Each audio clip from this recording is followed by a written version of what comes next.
The question is not what goal is envisaged for the time being by this or that member of the proletariat, or even by the proletariat as a whole.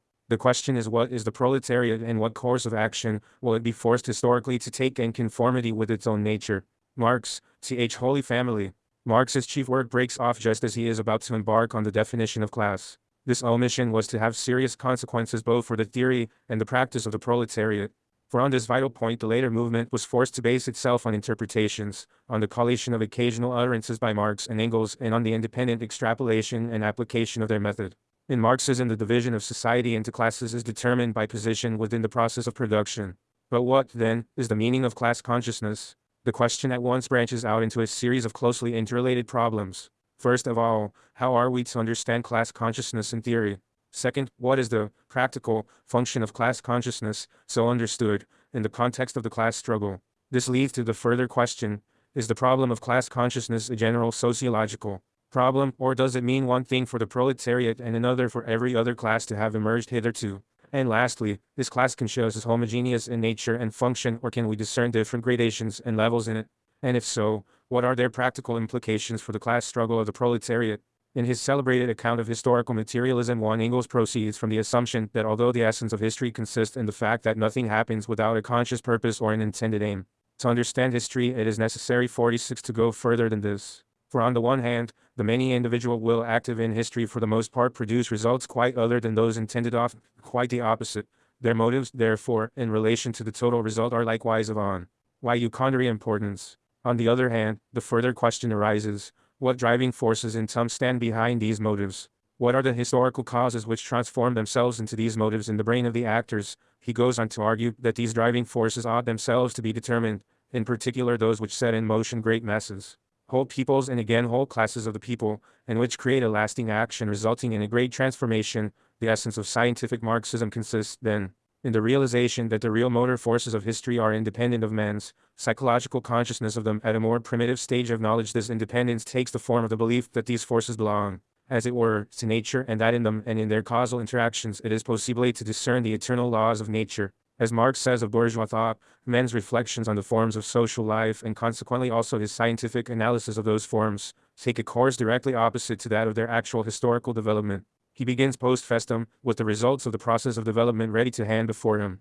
The characters have already acquired the stability of natural self-understood forms of social life, before man seeks to decipher not their historical character, for in his eyes they are immutable, but their meaning. This is a dogma, whose most important spokesman can be found in the political theory of classical German philosophy, and in the economic theory of Adam Smith and Ricardo. Marx opposes to them a critical philosophy, a theory of theory, and a consciousness of consciousness. This critical philosophy implies above all historical criticism. It dissolves the rigid, unhistorical, natural appearance of social institutions. It reveals their historical origins and shows therefore that they are subject to history in every respect, including historical decline. Consequently, history does not merely unfold within the terrain mapped out by these institutions. It does not resolve itself into the evolution of contents, of men and situations, etc., while the principles of society remain eternally valid. Nor are these institutions the goal to which all history aspires, such that when they are realized history will have fulfilled her mission, and will then be at an end. On the contrary, history is precisely the history of these institutions, of the changes they undergo as institutions which bring men together in societies. Such institutions start by controlling economic relations between men and go on to permeate all human relations, and hence also man's relations with himself and with nature, etc. At this point, bourgeois thought must come up against an insuperable obstacle, for its starting point and its goal are always, if not always consciously, an apologia for the existing order of things, or at least the proof of their immutability. Thus there has been history, but there is no longer any, for Marx observes with reference to bourgeois economics, a dictum which applies with equal force to all attempts by bourgeois thinkers to understand the process of history. It has often been pointed out that this is also one of the defects of Hegel's philosophy of history. As a result, while bourgeois thought is indeed able to conceive of history as a problem, it remains an intractable problem. Either it is forced to abolish the process of history, and regard the institutions of the present as eternal laws of nature, which for mysterious reasons, and in a manner wholly at odds with the principles of irrational science, were held to have failed to establish themselves firmly, or indeed at all, in the past. This is characteristic of bourgeois sociology, or else everything meaningful or purposive is banished from history. It then becomes impossible to advance beyond the mere individuality of the various epochs, and their social and human representatives. History must then insist with Ranke that every age is equally close to God, i.e., has attained an equal degree of perfection, and that for quite different reasons there is no such thing as historical development. In the first case, it ceases to be possible to understand the origin of social institutions. 6. The objects of history appear as the objects of immutable, eternal laws of nature. History becomes fossilized in a formalism incapable of comprehending that the real nature of socio-historical institutions is that they consist of relations between men. On the contrary, men become estranged from this, the true source of historical understanding, and cut off from it by an unbridgeable gulf. As Marx points out, people fail to realize that these definite social relations are just as much the products of men as linen, flax, etc. In the second case, history is transformed into the irrational rule of blind forces, which is embodied at best in the spirit of the people or in great men. It can therefore only be described pragmatically, but it cannot be rationally understood. Its only possible organization would be aesthetic, as if it were a work of art. Or else, as in the philosophy of history of the Kantians, it must be seen as the instrument, senseless in itself, by means of which timeless, suprahistorical, ethical principles are realized. Marx resolves this dilemma by exposing it as an illusion. The dilemma means only that the contradictions of the capitalist system of production are reflected in these mutually incompatible accounts of the same object. For in this historiography, with its search for sociological laws or its formalistic rationale, we find the reflection of man's plight in bourgeois society and of his helpless enslavement by the forces of production. To them, their own social action, Marx remarks, 7 takes the form of the action P of object which rule the producers instead of being ruled by the 1L. This law was expressed most clearly and coherently in the purely natural and rational laws of classical economics. Marx retorted with the demand for a historical critique of economics which resolves the totality of the reified objectivities of social and economic life into relations between men, capital, and with it every form in which the national economy objectifies itself is, according to Marx, not a thing but a social relation between persons mediated through things. 8. However, by reducing the objectivity of the social institutions so hostile to man to relations between men, Marx also does away with the false implications of the irrationalist and individualist principle, i.e., the other side of the dilemma. For to eliminate the objectivity attributed both to social institutions inimical to man and to their historical evolution means the restoration of this objectivity to their underlying basis, to the relations between men. It does not involve the elimination of laws and objectivity independent of the will of men and in particular the wills and thoughts of individual men. It simply means that this objectivity is the self-objectification of human society at a particular stage in its development. Its laws hold good only within the framework of the historical context which produced them, and which is in turn determined by them. It might look as though by dissolving the dilemma in this manner we were denying consciousness any decisive role in the process of history. It is true that the conscious reflexes of the different stages of economic growth remain historical facts of the great importance. It is true that while dialectical materialism is itself the product of this process, it does not deny that men perform their historical deeds themselves, and that they do so consciously. But as Engels emphasizes in a letter to Mering, this consciousness is false. However, the dialectical method does not permit us simply to proclaim the falseness of this consciousness and to persist in an inflexible confrontation of true and false. On the contrary, it requires us to investigate this false consciousness concretely as an aspect of the historical totality and as a stage in the historical process. Of course, bourgeois historians also attempt such concrete analyses. Indeed, they reproach historical materialists with violating the concrete uniqueness of historical events. Where they go wrong is in their belief that the concrete can be located in the empirical individual of history. Individual here can refer to an individual man, class or people, and in his empirically given, and hence psychological or mass, psychological, consciousness. And just when they imagine that they have discovered the most concrete thing of all, society as a concrete totality, the system of production, at a given point in history and the resulting division of society into classes, they are in fact at the furthest removed from it. In missing the mark they mistake something wholly abstract for the concrete. These relations, Marx states, are not those are between one individual and another, but between worker and capitalist, tenant and landlord, etc. Eliminate these relations and you abolish the whole of society.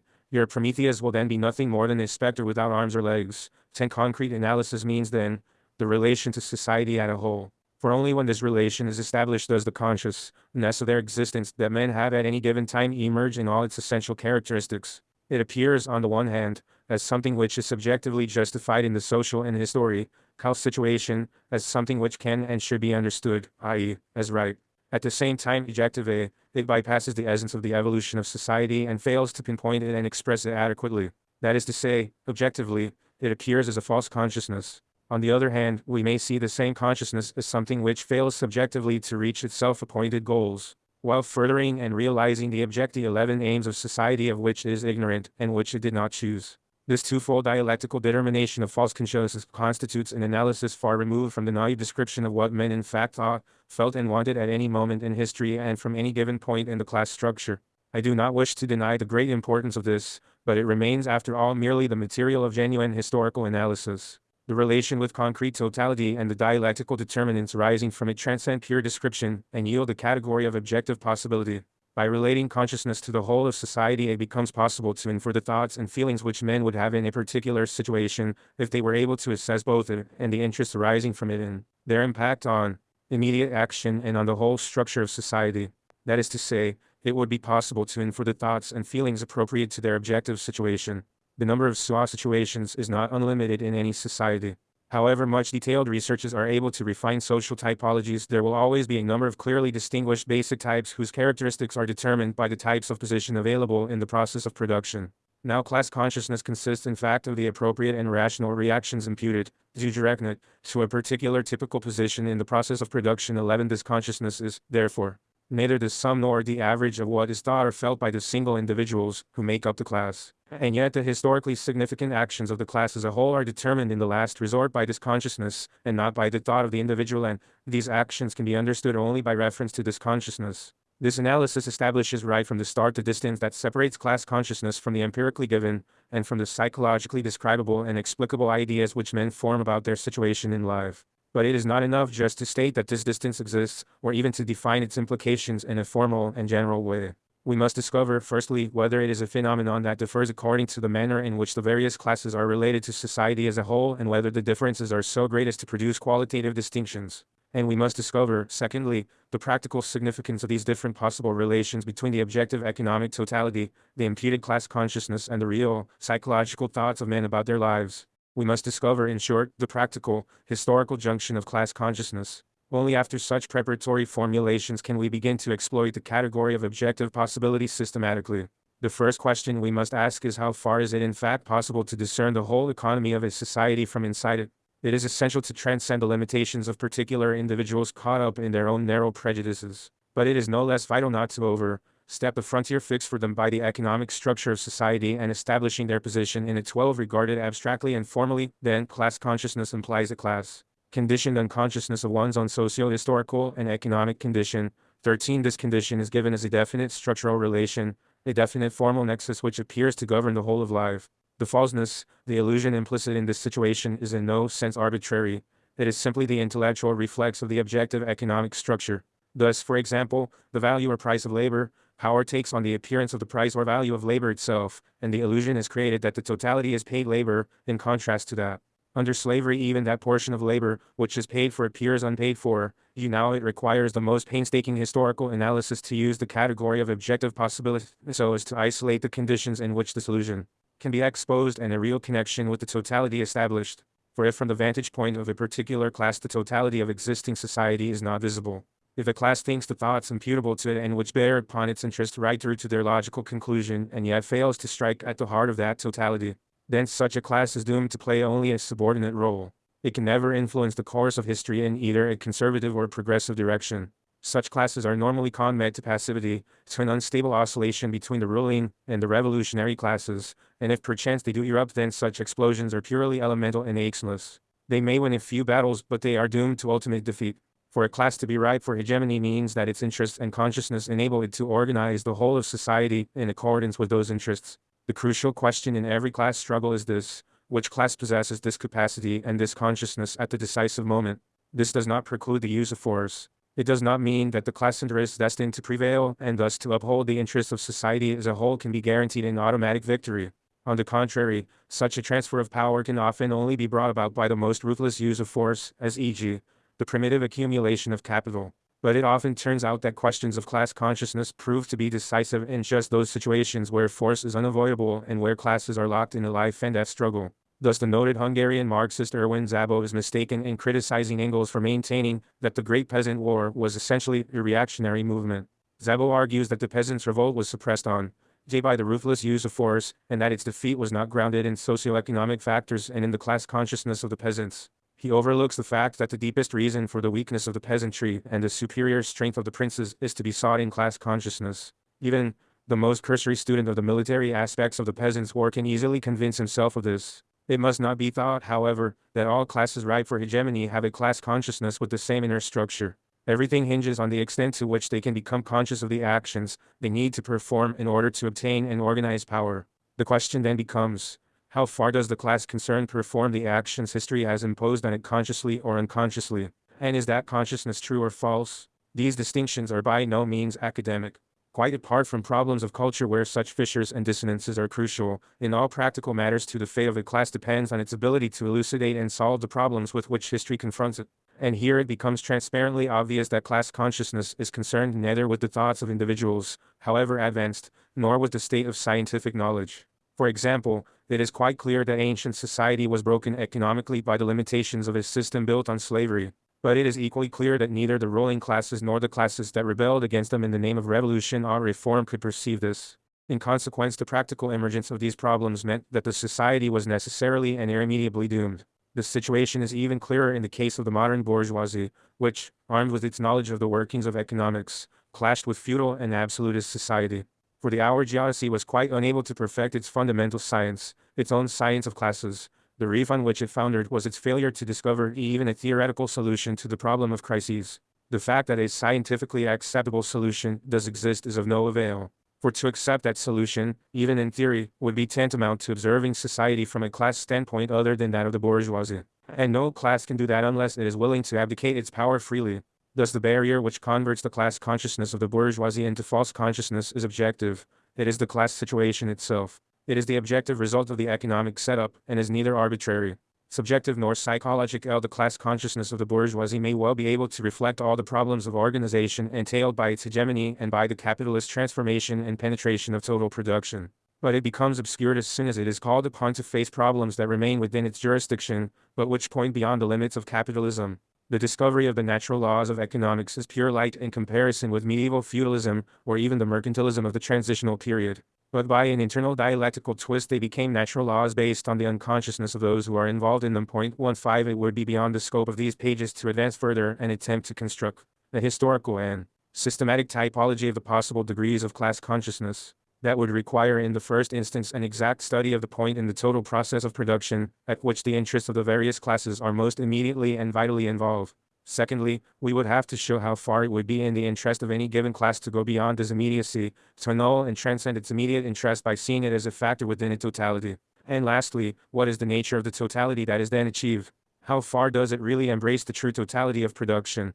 It is quite evident that the quality and structure of class consciousness must be very different if, e.g., it remains stationary at the separation of consumption from production, as with the Roman lumpenproletariat, or if it represents the formation of the interests of circulation as with merchant capital. Although we cannot embark on a systematic typology of the various points of view, it can be seen from the foregoing that these specimens of false consciousness differ from each other both qualitatively, structurally, and in a manner that is crucial for the activity of the classes in society. It follows from the above that for pre-capitalist epochs, and for the behavior of many strata within capitalism whose economic roots lie in pre-capitalism, class consciousness is unable to achieve complete clarity and to influence the course of history consciously. This is true above all because class interests in pre-capitalist society never achieve full economic articulation. Hence the structuring of society into castes and estates means that economic elements are inextricably joined to political and religious factors. In contrast to this, the role of the bourgeoisie means the abolition of the estate system. 1 This leads to the organization of society along class lines. In many countries vestiges of the feudal system still survive. But this does not detract from the validity of this observation. This situation has its roots in the profound difference between capitalist and pre-capitalist economics. The most striking distinction, and the one that directly concerns us, is that pre-capitalist societies are much less cohesive than capitalism. The various parts are much more self-sufficient and less closely interrelated than in capitalism.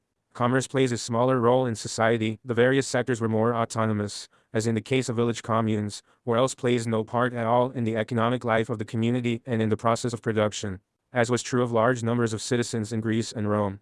In such circumstances the state, i.e., the organized unity, remains insecurely anchored in the real life of society. One sector of society simply lives out its natural existence in what amounts to a total independence of the fate of the state. The simplicity of the organization for production in these self-sufficient communities that constantly reproduce themselves in the same form, and when accidentally destroyed, spring up again on the spot and with the same name. This simplicity supplies the key to the secret of the immutability of Asiatic societies, an immutability in such striking contrast with the constant dissolution and refounding of Asiatic states, and the never-ceasing changes of dynasty. The structure of the economic elements of society remains untouched by the storm clouds of the political sky, yet another sector of society is economically, completely parasitic. For this sector the state with its power apparatus is not, as it is for the ruling classes under capitalism, the means whereby to put into practice the principles of its economic power, if need be with the aid of force. Nor is it the instrument it uses to create the conditions for its economic dominance as with modern colonialism. That is to say, the state is not a mediation of the economic control of society, it is that unmediated dominance itself. This is true not merely in cases of the straightforward theft of land or slaves, but also in so-called peaceful economic relations. Thus in connection with labor, Marx says, under such circumstances the surplus labor can be extorted from them for the benefit of the nominal landowner only by other than economic pressure. In Asia rent and taxes coincide. Or rather there is no tax other than this form of ground rent. 17 Even commerce is not able, in the forms it assumes in pre-capitalist societies, to make decisive inroads on the basic structure of society. Its impact remains superficial, and the process of production, above all in relation to labor, remains beyond its control. A merchant could buy every commodity, but labor is a commodity he could not buy. He existed only on sufferance, as a dealer in the products of the handicrafts. 18 Despite all this, every such society constitutes an economic unity. The only question that arises is whether this unity enables the individual sectors of society to relate to society as a whole in such a way that their imputed consciousness can assume an economic form. Marx emphasizes 19 that in Greece and Rome the class struggle chiefly took the form of a conflict between debtors and creditors. But he also makes the further, very valid point. Nevertheless, the money relationship, and the relationship of creditor to debtor is one of money, reflects only the deep-earlying antagonism between the economic conditions of existence. Historical materialism showed that this reflection was no more than a reflection, but we must go on to ask, was it at all possibly objectively, for the classes in such a society to become conscious of the economic basis of these conflicts and of the economic problems with which the society was afflicted? Was it not inevitable that these conflicts and problems should assume either natural, religious forms, 20 or else political and legal ones, depending on circumstances? The division of society into estates or castes means in effect that conceptually and organizationally these natural forms are established without their economic basis ever becoming conscious. It means that there is no mediation between the pure traditionalism of natural growth and the legal institutions it assumes. 111 In accordance with the looser economic structure of society, the political and legal institutions, here the division into estates, privileges, etc., have different functions objectively and subjectively from those exercised under capitalism. In capitalism these institutions merely imply the stabilization of purely economic forces, so that as Karner has ably demonstrated 21 they frequently adapt themselves to changed economic structures without changing themselves in form or content. By contrast, in pre-capitalist societies legal institutions intervene substantively in the interplay of economic forces. In fact, there are no purely economic categories to appear or to be given legal form. Find according to Marx, economic categories are forms of existence, determinations of life. Point 23 Economic and legal categories are objectively and substantively so interwoven as to be inseparable. Consider here the instances cited earlier of labor rent and taxes of slavery, etc. In Hegel's parlance the economy has not even objectively reached the stage of being for itself. There is therefore no possible position within such a society from which the economic basis of all social relations could be made conscious. This is not of course to deny the objective economic foundations of social institutions. On the contrary, the history of feudal estates shows very clearly that what in origin had been a natural economic existence cast into stable forms begins gradually to disintegrate as a result of subterranean, unconscious economic development. That is to say, it ceases to be a real unity. Their economic content destroys the unity of their juridical form. Ample proof of this is furnished both by Engels in his analysis of the class struggles of the Reformation period and by Kuhnau in his discussion of the French Revolution. However, despite this conflict between juridical form and economic content, the juridical, privilege-creating forms retain a great and often absolutely crucial importance for the consciousness of estates in the process of disintegration. For the form of the estates conceals the connection between the real but unconscious economic existence of the estate and the economic totality of society. It fixates consciousness directly on its privileges as in the case of the knights during the Reformation or else no less directly, on the particular element of society from which the privileges emanated, as in the case of the guilds.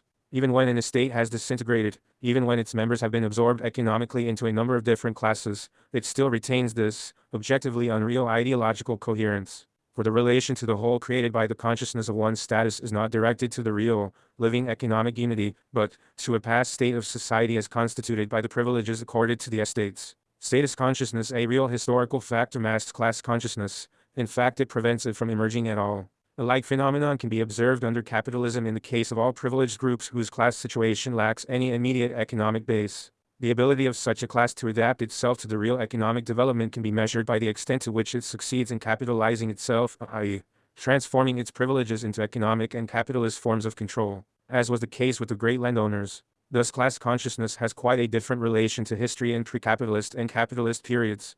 In the former case, the classes could only be deduced from the immediately given historical reality by the methods of historical materialism. In capitalism, they themselves constitute this immediately given historical reality. It is therefore no accident that, as Engels too has pointed out, this knowledge of history only became possible with the advent of capitalism.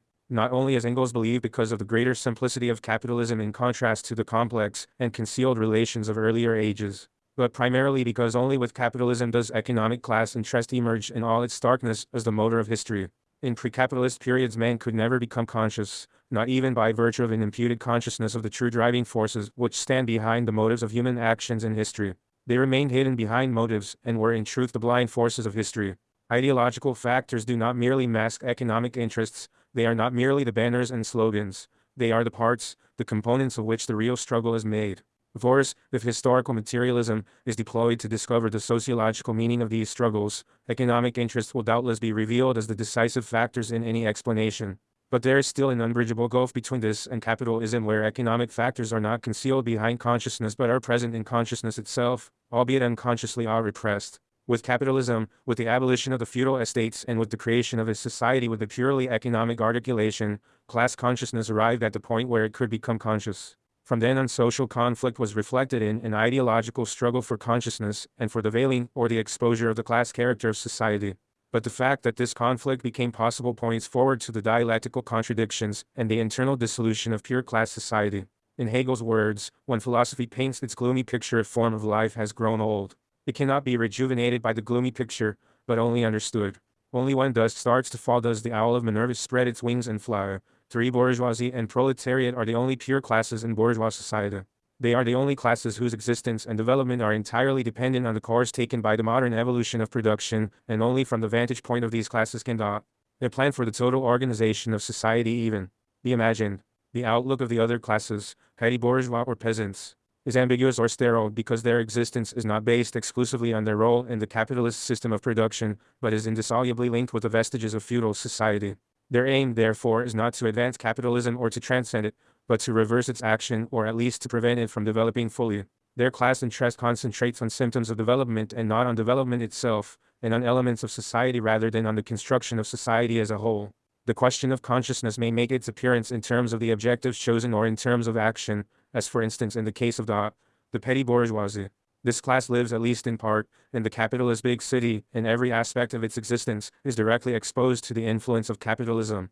Hence it cannot possibly remain wholly unaffected by the fact of class conflict between bourgeoisie and proletariat. But as a transitional class in which the interests of two other classes become simultaneously blunted, it will imagine itself to be above all class antagonisms point to, for accordingly it will search for ways whereby it will not indeed eliminate the two extremes of capital and wage labor, but will weaken their antagonism and transform it into harmony.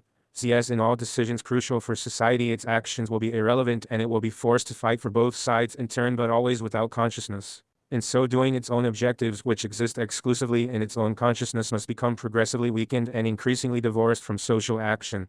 Ultimately, they will assume purely ideological forms. The petty bourgeoisie will only be able to play an active role in history as long as these objectives happen to coincide with the real economic interests of capitalism.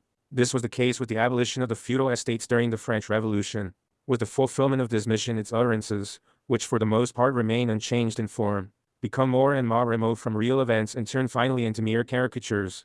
This isolation from society as a whole has its repercussions on the internal structure of the class, and its organizational potential. This can be seen most clearly in the development of the peasantry. Marx says on this point, 28, the small-holding peasants form a vast mass whose members live in similar conditions, but without entering into manifold relations with each other. Their mode of production isolates them from one another instead of bringing them into mutual intercourse. Every single peasant family thus acquires its means of life more through exchange with nature than in intercourse with society. In so far as millions of families live under economic conditions of existence that separate their mode of life, their interests and their culture from those of other classes and place them in opposition to them, they constitute a class. Insofar as there is only a local connection between the small-holding peasants, and the identity of their interests begets no community, no national unity and no political organization, they do not constitute a class. Hence external upheavals, such as war, revolution in the towns, etc., are needed before these masses can coalesce in a unified movement. And even then, they are incapable of organizing it and supplying it with slogans and a positive direction corresponding to their own interests. Whether these movements will be progressive or reactionary, as with Napoleon's coup d'etat, will depend on the position of the other classes involved in the conflict, and on the level of consciousness of the parties that lead them. For this reason, too, the ideological form taken by the class consciousness of the peasants changes its content more frequently than that of other classes. This is because it is always borrowed from elsewhere. Hence parties that base themselves wholly or in part on this class consciousness always lack really firm and secure support in critical situations. This explains why it is possible for peasant conflicts to be fought out under opposing flags. Thus it is highly characteristic of both anarchism and the class consciousness of the peasantry that a number of counter-revolutionary rebellions and uprisings of the middle and upper strata of the peasantry in Russia should have found the anarchist view of society to be a satisfying ideology. We cannot really speak of class consciousness in the case of these classes, if indeed, we can even speak of them as classes in the strict Marxist sense of the term. For a full consciousness of their situation would reveal to them the hopelessness of their particularist strivings in the face of the inevitable course of events. Consciousness and self-interest then are mutually incompatible in this instance. And as class consciousness was defined in terms of the problems of imputing class interests, the failure of their class consciousness to develop in the immediately given historical reality becomes comprehensible philosophically. With the bourgeoisie also, class consciousness stands in opposition to class interest. But here the antagonism is not contradictory, but dialectical. The distinction between the two modes of contradiction may be briefly described in this way. In the case of the other classes, the class consciousness is prevented from emerging by their position within the process of production and the interest this generates. In the case of the bourgeoisie, however, these factors combine to produce a class consciousness, but one which is cursed by its very nature with the tragic fate of developing an insoluble contradiction at the very zenith of its powers. As a result of this contradiction, it must annihilate itself. The tragedy of the bourgeoisie is reflected historically in the fact that even before it had defeated its predecessor, feudalism, its new enemy, the proletariat, had appeared on the scene. Politically, it became evident when at the moment of victory, the freedom in whose name the bourgeoisie had joined battle with feudalism, was transformed into a new repressiveness. Sociologically, the bourgeoisie did everything in its power to eradicate the fact of class conflict from the consciousness of society.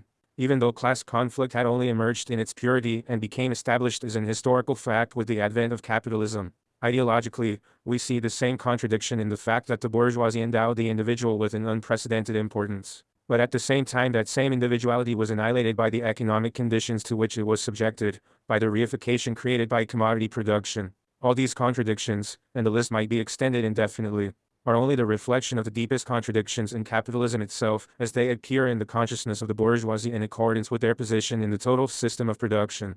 For this reason, they appear as dialectical contradictions in the class consciousness of the bourgeoisie. They do not merely reflect the inability of the bourgeoisie to grasp the contradictions inherent in its own social order. For on the one hand, capitalism is the first system of production able to achieve a total economic penetration of society. 17. And this implies that in theory the bourgeoisie should be able to progress from the central point to the possession of an imputed class consciousness of the whole system of production. On the other hand, the position held by the capitalist class and the interests which determine its actions ensure that it will be unable to control its own system of production even in theory. There are many reasons for this. In the first place, it only seems to be true that for capitalism production occupies the center of class consciousness and hence provides the theoretical starting point for analysis. With reference to Ricardo, who had been reproached with an exclusive concern with production, Marx emphasized 28 that he defined distribution as the sole subject of economics. And a detailed analysis of the process by which capital is concretely realized shows in every single instance that the interest of the capitalist who produces not goods but commodities is necessarily confined to matters that must be peripheral in terms of production. Moreover, the capitalist, enmeshed in what is for him the decisive process of the expansion of capital, must have a standpoint from which the most important problems become quite invisible. 29. The discrepancies that result are further exacerbated by the fact that there is an insoluble contradiction running through the internal structure of capitalism between the social and the individual principle, i.e., between the function of capital as private property and its objective economic function.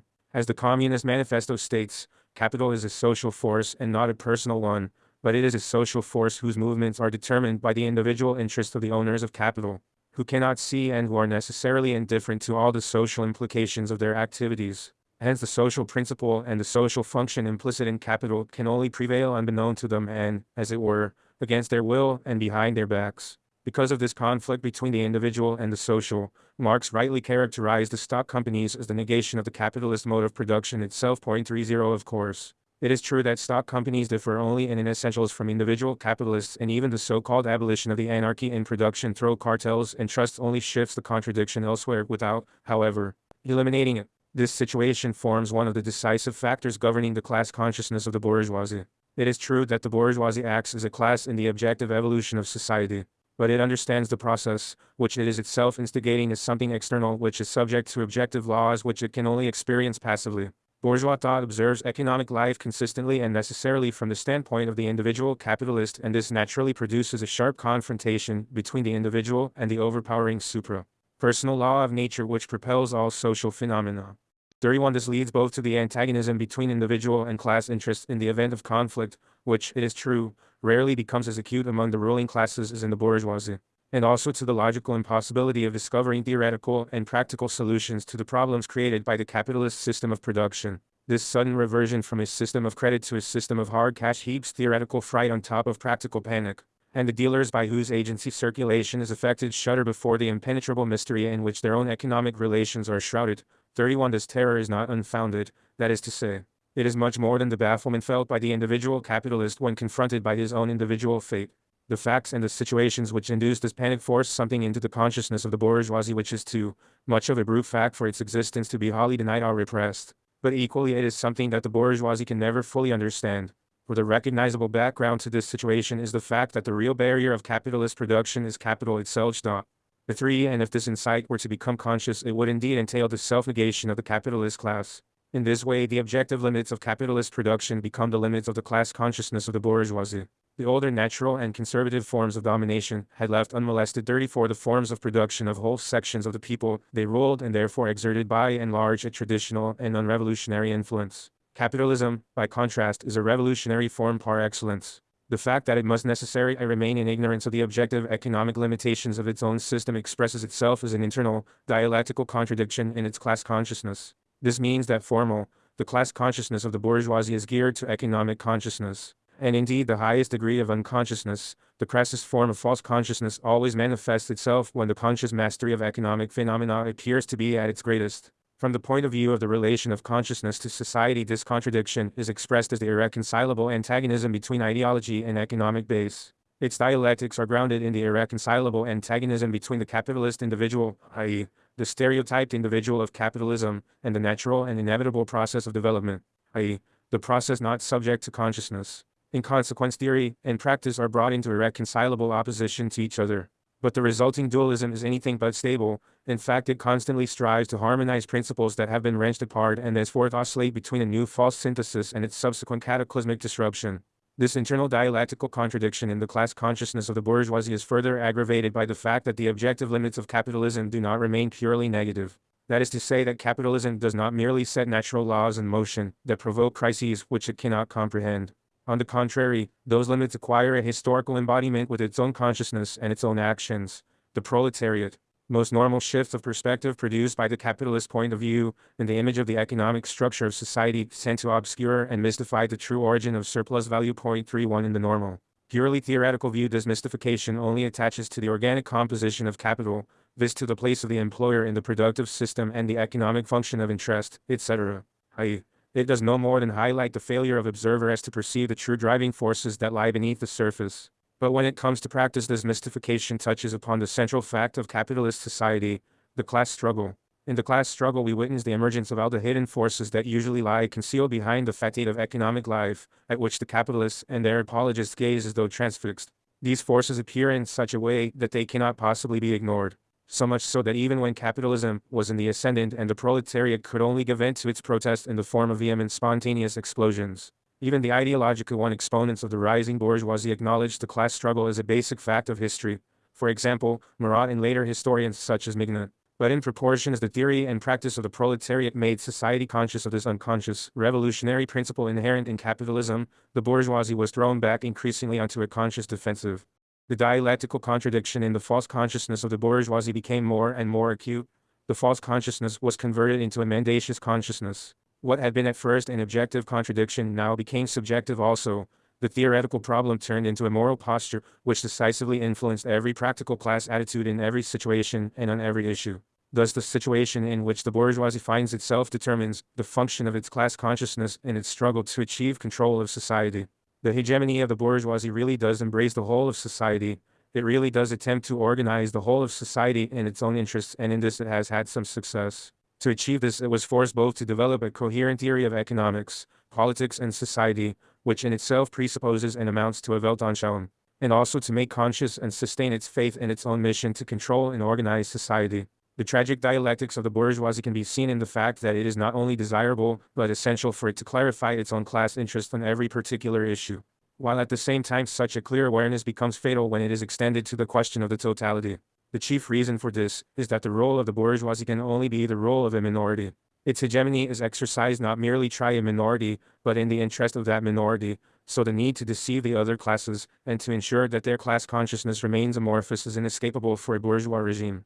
Consider here the theory of the state that stands above class antagonisms, or the notion of an impartial system of justice, but the veil drawn over the nature of bourgeois society is indispensable to the bourgeoisie itself, for the insoluble internal contradictions of the system become revealed with increasing starkness and so confront its supporters with a choice. Either they must consciously ignore insights which become increasingly urgent, or else they must suppress their own moral instincts in order to be able to support with a good conscience an economic system that serves only their own interests. Without overestimating the efficacy of such ideological factors, it must be agreed that the fighting power of a class grows with its ability to carry out its own mission with a good conscience and to adapt all phenomena to its own interests, with unbroken confidence in itself. If we consider Sismondi's criticism of classical economics, German criticisms of natural law, and the youthful critiques of Carlyle, it becomes evident that from a very early stage the ideological history of the bourgeoisie was nothing but a desperate resistance to every insight into the true nature of the society it had created, and thus to a real understanding of its class situation. When the Communist Manifest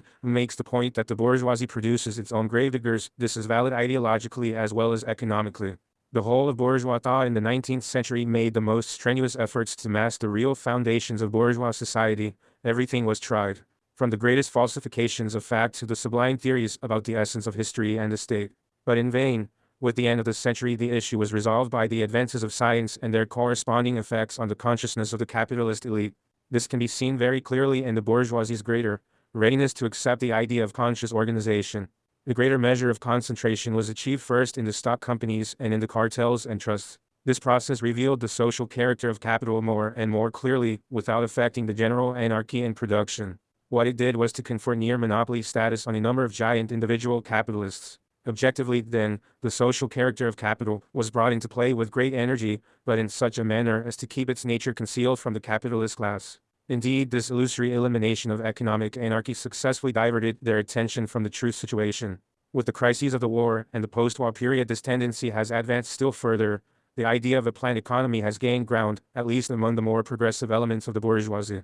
Admittedly, this applies only within quite narrow strata of the bourgeoisie, and even there it is thought of more as a theoretical experiment than as a practical way out of the impasse brought about by the crises. When capitalism was still expanding, it rejected every sort of social organization on the grounds that it was an inroad upon such sacred things as the rights of property, freedom, and unrestricted play for the initiative of the individual capitalist.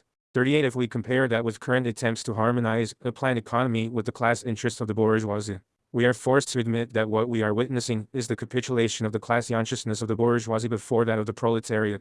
Of course, the section of the bourgeoisie that accepts the notion of a planned economy does not mean by it the same as does the proletariat.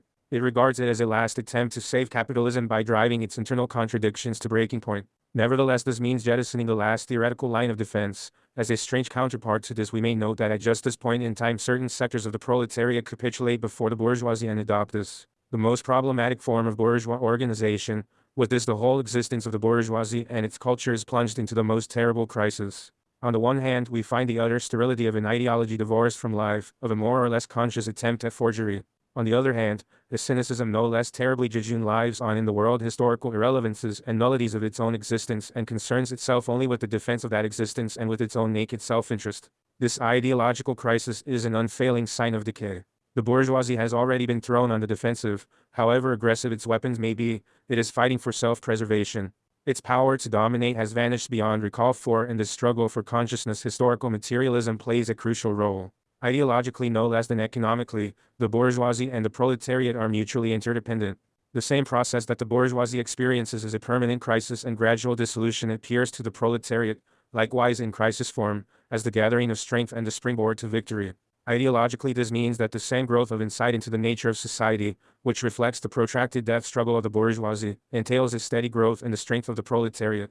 For the proletariat, the truth is a weapon that brings victory, and the more ruthless, the greater the victory. This makes more comprehensible the desperate fury with which bourgeois science assails historical materialism, for as soon as the bourgeoisie is forced to take up its stand on this terrain, it is lost. And, at the same time, this explains why the proletariat and only the proletariat can discern in the correct understanding of the nature of sociate power factor of the first, and perhaps decisive importance. The unique function of consciousness in the class struggle of the proletariat has consistently been overlooked by the vulgar Marxists, who have substituted a petty realpolitik for the great battle of principle which reaches back to the ultimate problems of the objective economic process. Naturally, we do not wish to deny that the proletariat must proceed from the facts of a given situation, but it is to be distinguished from other classes by the fact that it goes beyond the contingencies of history, far from being driven forward by them. It is itself their driving force and impinges centrally upon the process of social change. When the vulgar Marxists detach themselves from this central point of view, i.e., from the point where a proletarian class consciousness arises, they thereby place themselves on the level of consciousness of the bourgeoisie. And that the bourgeoisie fighting on its own ground will prove superior to the proletariat both economically and ideologically can come as a surprise only to a vulgar Marxist. Moreover, only a vulgar Marxist would infer from this fact, which after all derives exclusively from his own attitude, that the bourgeoisie generale occupies the stronger position. For quite apart from the very real force at its disposal, it is self-evident that the bourgeoisie fighting on its own ground will be both more experienced and more expert. Nor will it come as a surprise if the bourgeoisie automatically obtains the upper hand when its opponents abandon their own position for that of the bourgeoisie. As the bourgeoisie has the intellectual, organizational, and every other advantage, the superiority of the proletariat must lie exclusively in its ability to see society from the center, as a coherent whole. This means that it is able to act in such a way as to change reality. In the class consciousness of the proletariat, theory and practice coincide, and so it can consciously throw the weight of its actions onto the scales of history. And this is the deciding factor. When the vulgar Marxists destroyed this unity, they cut the nerve that binds proletarian theory to proletarian action. They reduce theory to the scientific treatment of the symptoms of social change, and as for practice, they are themselves reduced to being buffeted about aimlessly and uncontrollably by the varwas elements of the process they had hoped to master. The class consciousness that springs from this position must exhibit the same internal structure as that of the bourgeoisie. But when the logic of events drives the same dialectical contradictions to the surface of consciousness, the consequences for the proletariat are even more disastrous than for the bourgeoisie. For despite all the dialectical contradictions, despite all its objective falseness, the self-deceiving false consciousness that we find in the bourgeoisie is at least in accord with its class situation. It cannot save the bourgeoisie from the constant exacerbation of these contradictions and so from destruction, but it can enable it to continue the struggle and even engineer victories, albeit of short duration. But in the case of the proletariat, such a consciousness not only has to overcome these internal, bourgeois, contradictions, but it also conflicts with the course of action to which the economic situation necessarily commits the proletariat. Regardless of its own thoughts on the subject, the proletariat must act in a proletarian manner, but its own vulgar Marxist theory blocks its vision of the right course to adopt. The dialectical contradiction between necessary proletarian action and vulgar Marxist, bourgeois theory becomes more and more acute. As the decisive battle in the class struggle approaches, the power of a true or false theory to accelerate or retard progress grows in proportion. The realm of freedom, the end of the prehistory of mankind, means precisely that the power of the objectified, reified relations between men begins to revert to man. The closer this process comes to its goal, the more urgent it becomes for the proletariat to understand its own historical mission, and the more vigorously and directly proletarian class consciousness will determine each of its actions. For the blind power of the forces at work will only advance automatically to their goal of self-annihilation as long as that goal is not within reach. When the moment of transition to the realm of freedom arrives, this will become apparent just because the blind forces real will hurtle blindly towards the abyss, and only the conscious will of the proletariat will be able to save mankind from the impending catastrophe. In other words, when the final economic crisis of capitalism develops, the fate of the revolution, and with it the fate of mankind, will depend on the ideological maturity of the proletariat, i.e., on its class consciousness. We have now determined the unique function of the class consciousness of the proletariat in contrast to that of other classes. The proletariat cannot liberate itself as a class without simultaneously abolishing class society as such. For that reason, its consciousness, the last class consciousness in the history of mankind, must both lay bare the nature of society and achieve an increasingly inward fusion of theory and practice. Ideology for the proletariat is no banner to follow into battle, nor is it a cover for its true objectives. It is the objective and the weapon itself. Every non-principled or unprincipled use of tactics on the part of the proletariat debases historical materialism to the level of mere ideology and forces the proletariat to use bourgeois, or petty bourgeois, tactics. It thereby robs it of its greatest strength by forcing class consciousness into the secondary or inhibiting role of the bourgeois consciousness. Instead of the active role of a proletarian consciousness, the relationship between class consciousness and class situation is really very simple in the case of the proletariat, but the obstacles which prevent its consciousness being realized in practice are correspondingly greater. In the first place, this consciousness is divided within itself. It is true that society as such is highly unified and that it evolves in a unified manner. But in a world where the reified relations of capitalism have the appearance of a natural environment, it looks as if there is not a unity, but a diversity of mutually independent objects and forces. The most striking division in proletarian class consciousness, and the one most fraught with consequences, is the separation of the economic struggle from the political one. Marx repeatedly exposed 37 the fallacy of this split and demonstrated that it is in the nature of every economic struggle to develop into a political one, and vice versa. Nevertheless, it has not proved possible to eradicate this heresy from the theory of the proletariat.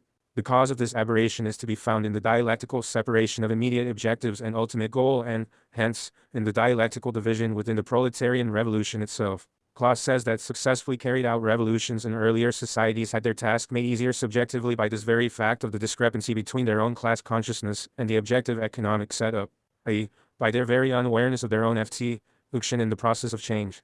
They had only to use the power at their disposal to enforce their immediate interests, while the social import of their actions was hidden from them and left to the Rousseau reason of the course of events. But as the proletariat has been entrusted by history with the task of transforming society consciously, its class consciousness must develop a dialectical contradiction between its immediate interests and its long-term objectives, and between the discrete factors and the whole. For the discrete factor, the concrete situation with its concrete demands is by its very nature an integral part of the existing capitalist society.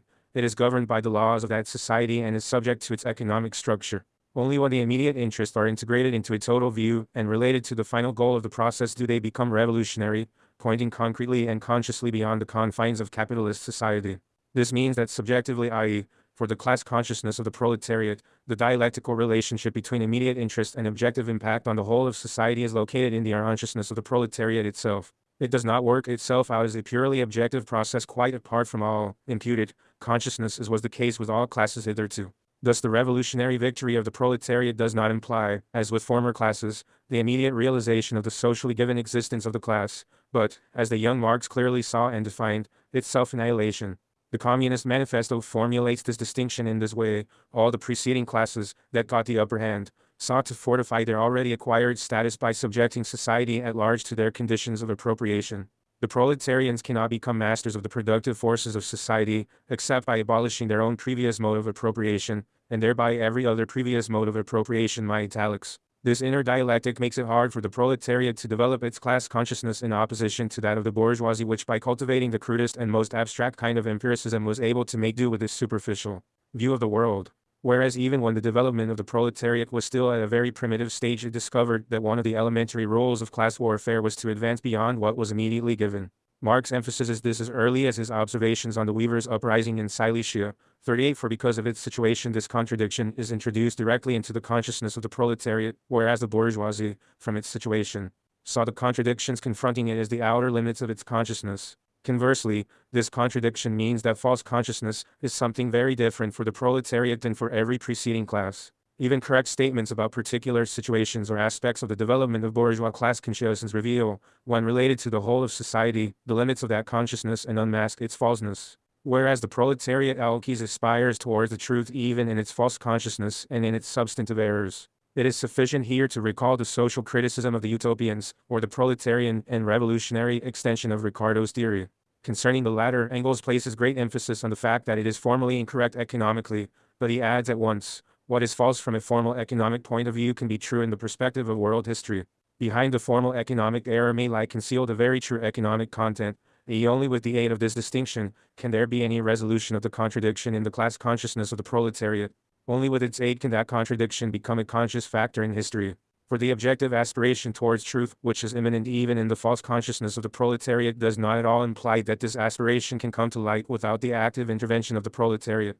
On the contrary, the mere aspiration towards truth can only strip off the veils of falseness and mature into historically significant and socially revolutionary knowledge by the potentiating of consciousness, by conscious action and conscious self-criticism.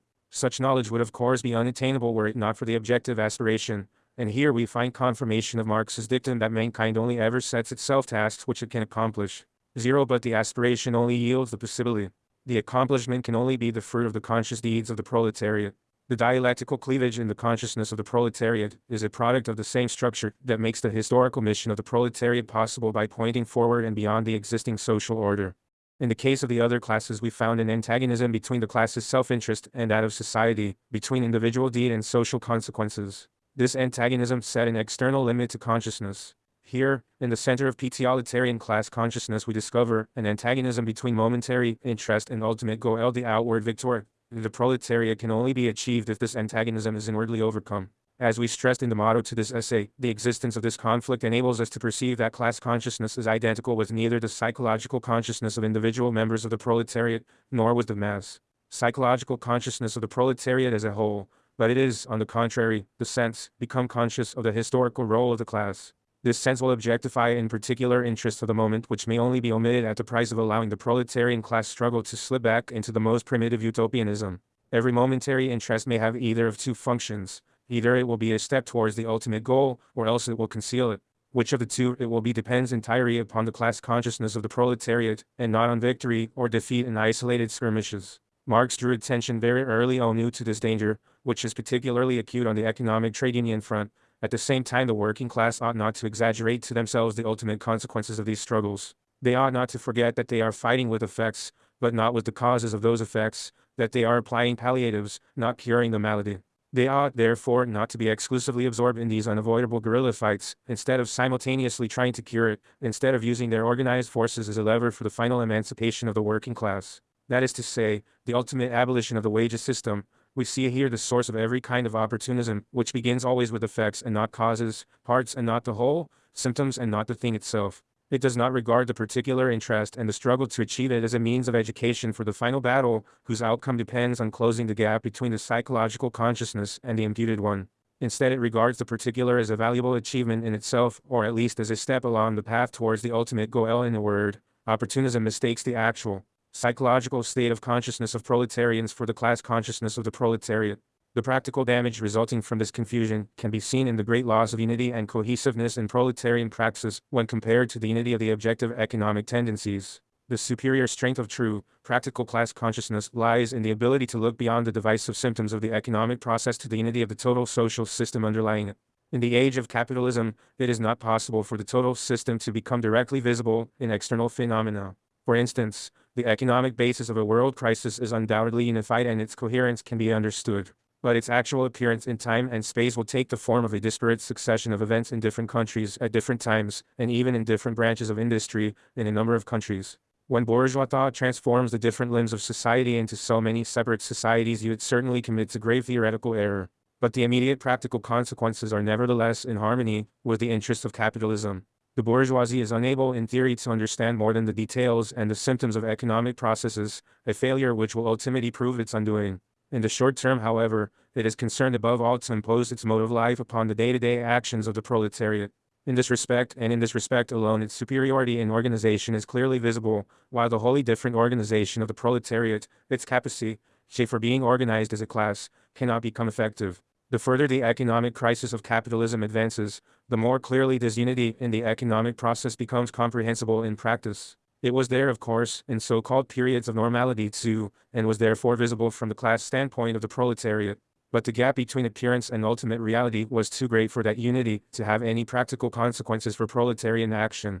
In periods of crisis the position is quite different. The unity of the economic process now moves within reach. So much so that even capitalist theory cannot remain wholly untouched by it, though it can never fully adjust to it. In this situation, the fate of the proletariat, and hence of the whole future of humanity, hangs on whether or not it will take the step that has now become objective possible.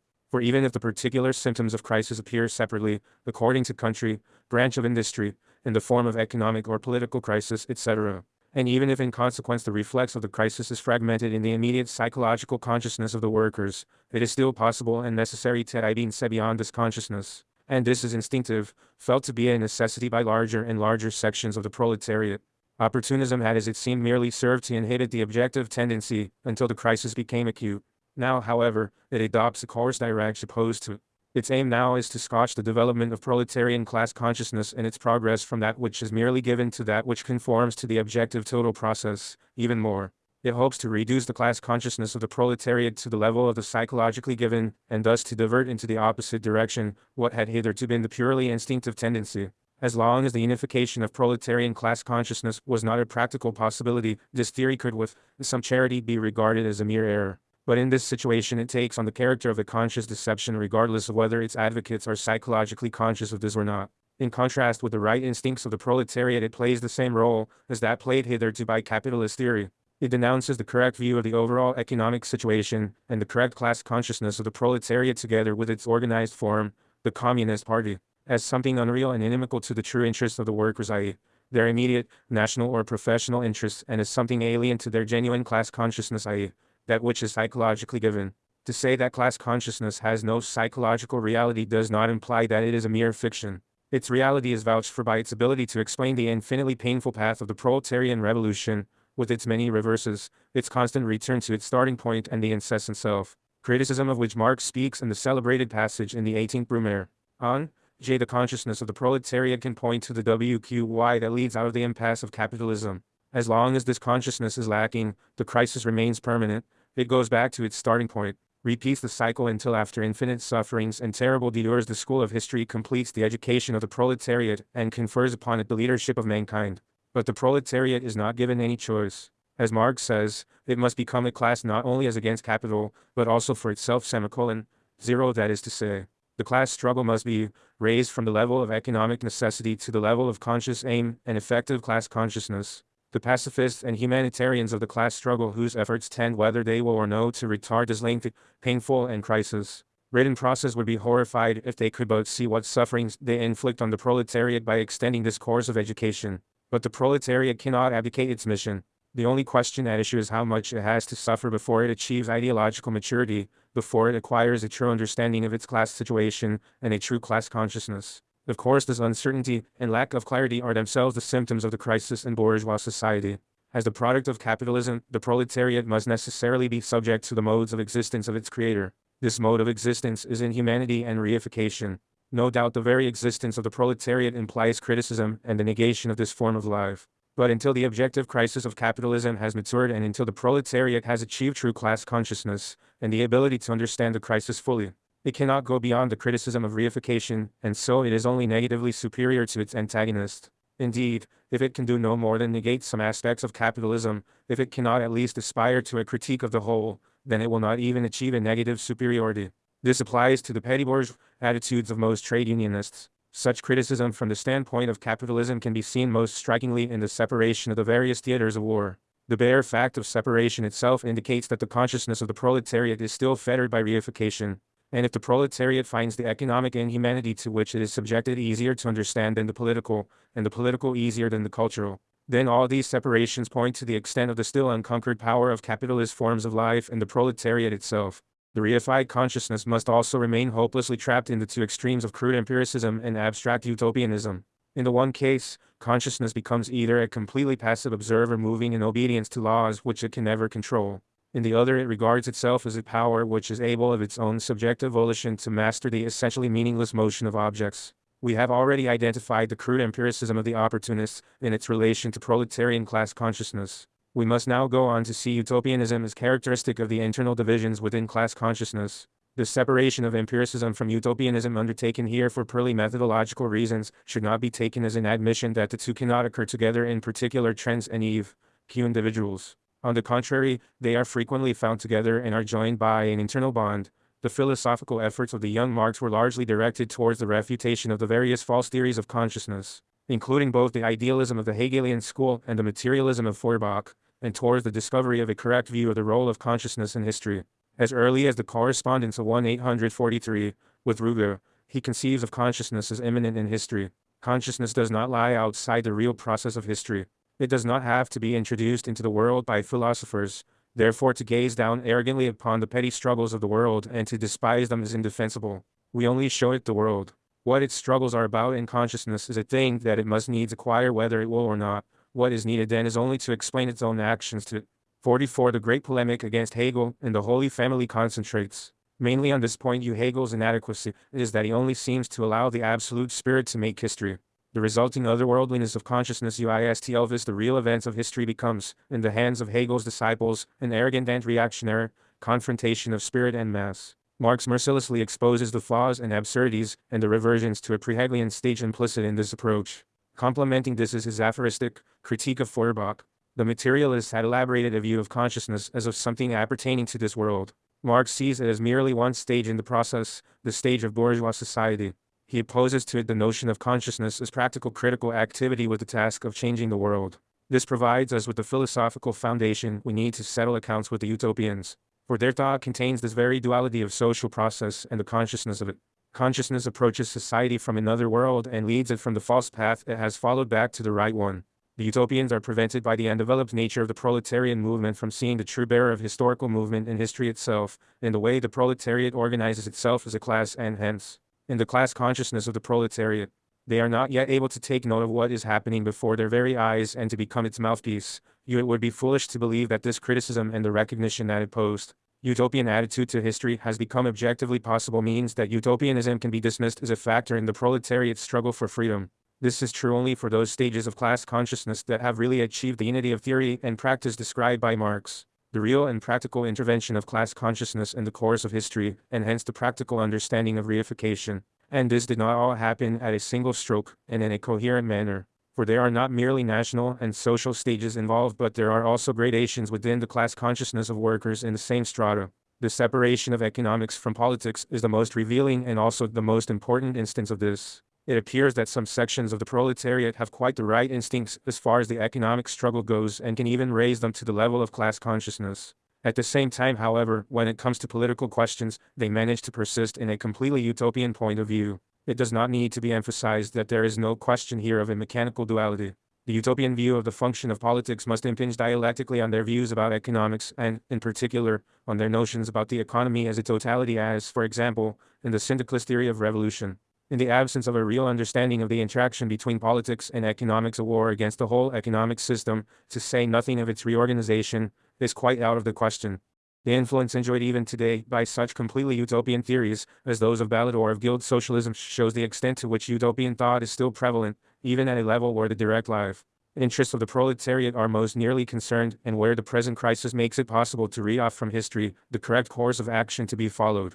This syndrome must make its appearance even more blatantly where it is not yet possible to see society as a whole. This can be seen at its clearest in purely ideological questions, in questions of culture.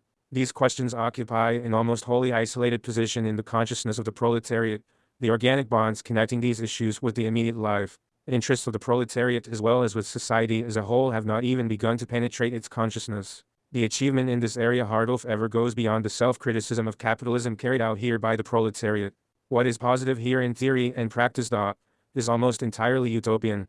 The 8 gradations are, then, on the one hand, objective historical necessities, nuances in the objective possibilities of consciousness, such as the relative cohesiveness of politics and economics in comparison to cultural questions. On the other hand, where consciousness already exists as an objective possibility, they indicate degrees of distance between the psychological class consciousness and the adequate understanding of the total situation.